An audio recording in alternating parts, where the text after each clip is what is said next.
Audio Jungle. Audio Jungle. Audio Jungle. Audio Jungle.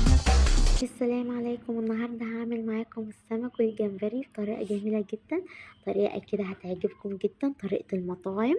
الطعم تحفة والتتبيلة روعة، ريحتها كده جميلة جدا. التتبيلة دي لو جربتوها مش هتعملوا غيرها.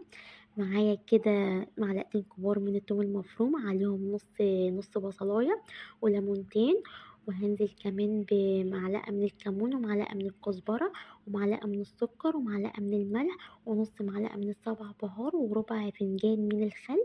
هضربهم كده في الكبة لغاية عندك كده ما التتبيلة ما تنعم معايا بالطريقة دي.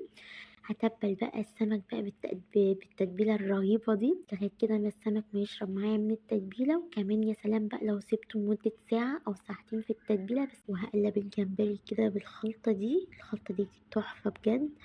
وكده معايا حلة على النار، هنزل بمعلقة من الزيت، عليهم معلقة من الثوم، وباقي البصلاية نص البصلاية قطعتها كده مكعبات، عليهم طماطماية وشوحتهم كده، وهنزل بالجمبري هديهم كده تقليبة لغاية ما الجمبري ياخد معايا اللون الجميل ده، اللون التحفة اللي انتوا شايفينه. وهنزل كده المية انا كنت مجهزاها عندي مسخناها. وهنزل بربع معلقة من الكمون وربع معلقة من الكزبرة ومعلقة من الملح.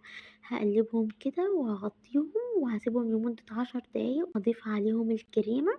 معايا حوالي كوباية من الكريمة، وهسيبهم كده لمدة دقيقة أو دقيقتين وهقفل عليهم. وهقلي معاكم السمك. الطريقة دي جميلة جدا، جربوها. وهقلي كده السمك وهرجع لكم تاني عشان خاطر ما اطولش عليكم. وكده انا الجمبري عندي كده خلص معايا. هضيف كده اخر حاجة معلقتين من البقدونس، ودي اختياري. وكده اهو شايفين شكل السمك تحفة والطعم جميل جدا. ولو عجبكم الفيديو اعملوا لايك وشير.